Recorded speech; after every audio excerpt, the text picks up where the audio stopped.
and I could start to see in the mirror Ekström passing one car after the other.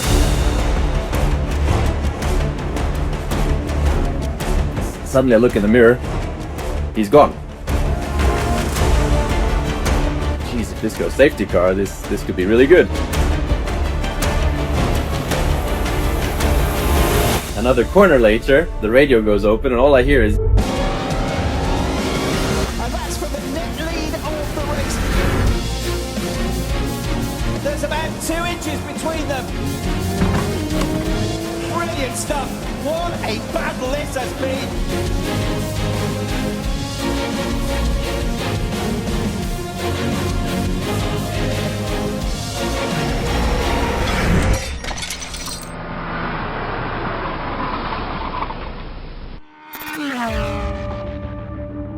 The flag is out, and for the first time, Maro Engel wins in the DTM. Thank you so much, guys. Incredible. Incredible.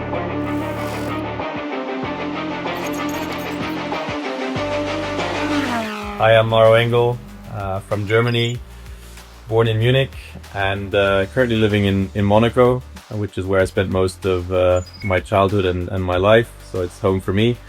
So for me, my epic racing story, there would probably be a few I could talk about, but I have chosen my first DTM win. And the beginning of the year was a bit challenging and tricky. It was okay, I was scoring points here and there, until we then arrived at Moscow Raceway, and it felt in free practice like I really had, good and strong pace compared with my teammates.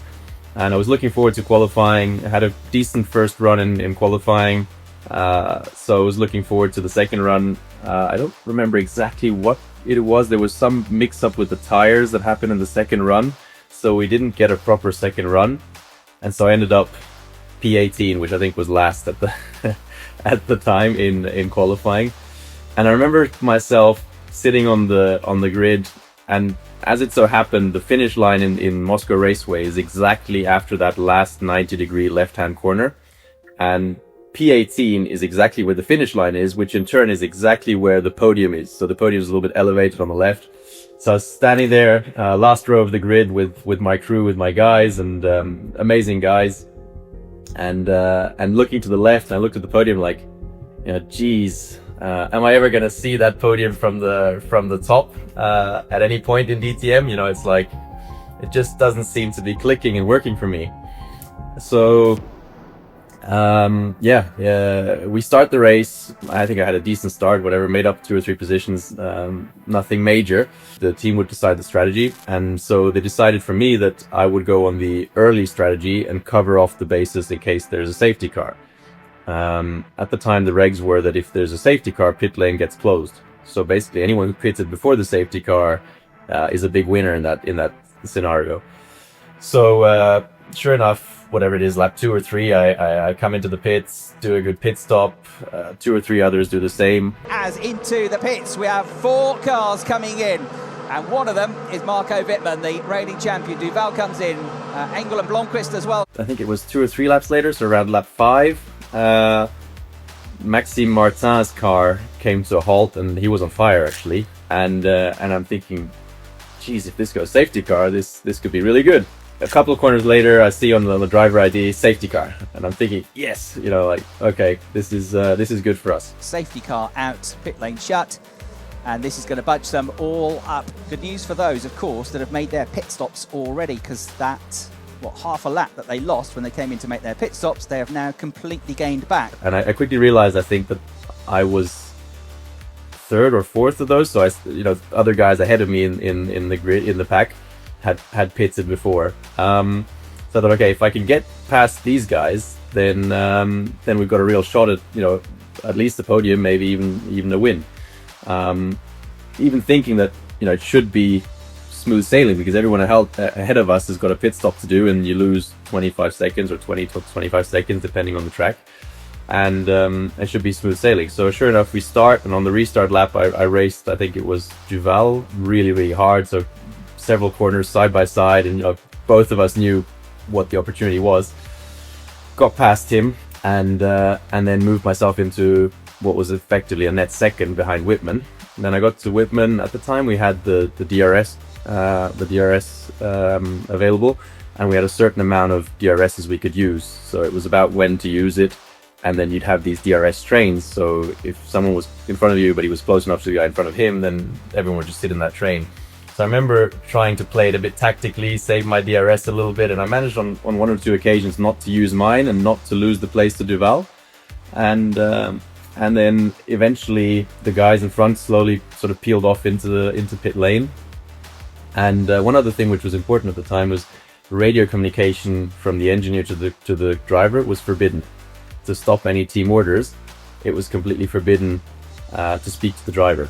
So anyway, people start pulling away into pit lane, and I've got my sights on Whitman, and eventually the guy in front of him peels off, and I'm like, okay, this is my chance. So I try and stay close, which was always a challenge with those Aero DTM cars in Class 1. Try and stay close, use the DRS, got up alongside, managed to get a good run on that long straight on him and get the move done. And Wittmann tried to cover off the line, but Engel was having none of it. Through he comes on the way into turn 1. That was a nicely executed manoeuvre, that. So Maro Engel moves up effectively into the lead of the race. I'm like, okay, this is great. Had great tire life, so immediately started sort of pulling away from him. And then I just saw this one car in front of me. It was Nico Müller from Audi. And he was still there. He was, at this point, he was going pretty slowly. And so I caught him pretty quickly, and I thought, you know, what's he doing? Like, why isn't he boxing? And I thought, okay, well, you know, now I'm in the net lead of the race, and I've got to do what I can to just protect this. This guy ahead of me isn't in my race because he's still got to do a pit stop. So I'll just cruise up on him and pass him.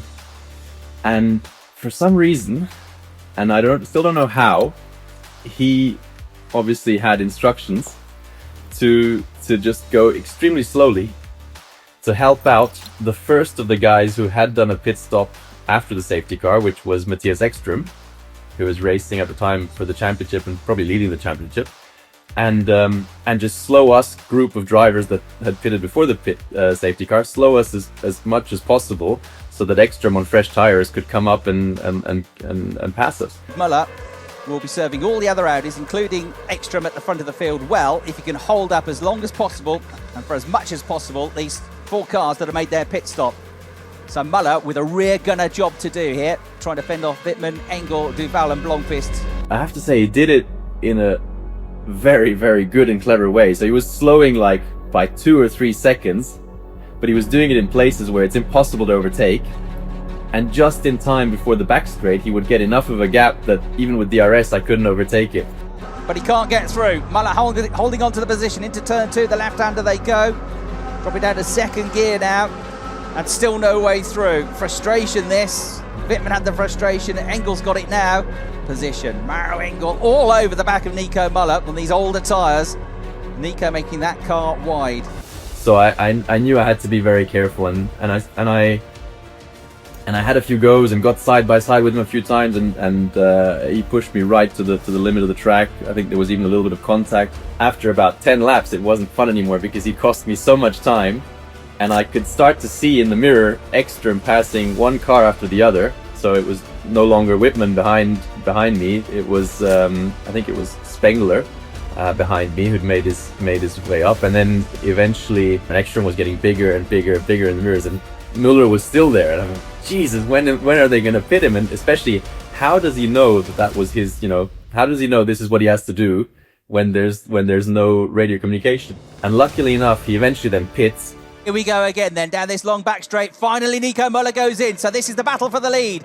Engel versus Wittmann versus Ekström. At this point, though, Ekström's right behind me, and I'm thinking, wow, I've got to do something because he's got a big tire advantage in terms of pitting much later. And just push as hard as I can and go. So I went for it, and then looking at this long straight where he then eventually even got DRS, I'm thinking, okay, you know, he's just too far away, luckily, and he goes for a semi move, and I'm thinking, luckily I held him for this lap. I need to hold him for one more lap. We can't be far away. It's got to be the end soon. So I come through the last corner and drifting, and then just nothing left on the tires anymore, pretty much. Go around, I see he goes for this semi-optimistic dive bomb, Ecky's not quite close enough. He closes up. It's going to be a real sprint to the checkered flag here. Doesn't work. I stay ahead. I'm like, hey, hold it one more lap. I pass the line, go into turn 1, flat out. Suddenly I look in the mirror. He's gone. I'm like, what happened? Another corner later, the radio goes open and all I hear is, yes, yes, you've done it. The flag is out, and for the first time, Maro Engel wins in the DTM. Thank you so much, guys. Incredible. Incredible. Thank you so much, guys. And I'm like, oh, the race has already ended. So I had no idea we were on the last lap. It was quite a crazy race and how it unfolded, and sure, it was probably bending the rules a little bit from Audi's side and from the side of Nico Müller. But again, hats off to him how he did it. He did it very well, and it sure provided an exciting race. Our race winner, Maro Engel, is called up onto the top step of the podium for his maiden DTM victory. To see Maro Engel lift the winner's trophy. For sure, it was incredible joy and just very happy. The safety car gave me the opportunity. At the same time, I think the other guys who pitted on that first lap, they all dropped out of the top 10. So in the end, I feel like we kind of deserved it and worked for it. And it sort of opened a knot, because immediately after, I think, I had really strong races following that.